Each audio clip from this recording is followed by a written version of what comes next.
আসসালামু আলাইকুম ট্যানুয়াল family, welcome back to my channel. আশা করি সবাই ভালো আছেন। তো নতুন আরও একটা রেসিপি আপনাদের সাথে আজকে শেয়ার করতে যাচ্ছি, পুঁই শাকের রেসিপি। আমি যেহেতু রেগুলার বেসিসেই ইলেকট্রিক প্রেশার কুকারটাকে ইউজ করি, তো সাধারণত ট্রাই করি যে কোনো রান্না আপনাদের সাথে শেয়ার করার জন্য। তো আজকে করেছিলাম চিংড়ি মাছ দিয়ে পুঁই শাক।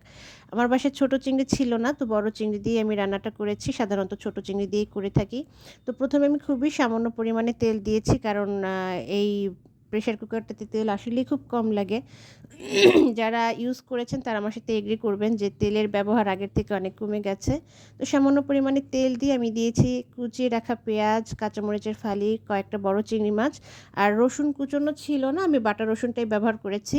তো সবটা ভালো করে তেলে সাঁতলে নেওয়ার পরে দিয়ে দিয়েছি হলুদের গুঁড়া, মরিচের গুঁড়া, আর গোটা ধনিয়া জিরা একসাথে তেলে আমি গুঁড়ো করে রাখি, ওইটাই সামান্য পরিমাণে দিয়েছিলাম।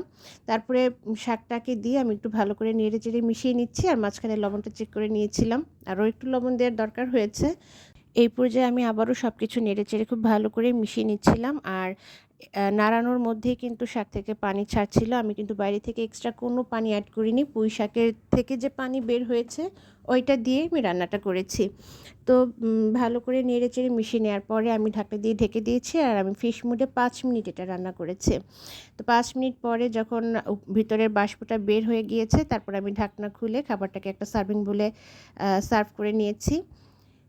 এই ছিল রান্নার ফাইনাল লুক। কেমন লাগলো আপনাদের অবশ্যই কমেন্ট করে জানাবেন, আর আমার চ্যানেলটিকে ভালো লেগে থাকলে অবশ্যই লাইক, কমেন্ট, শেয়ার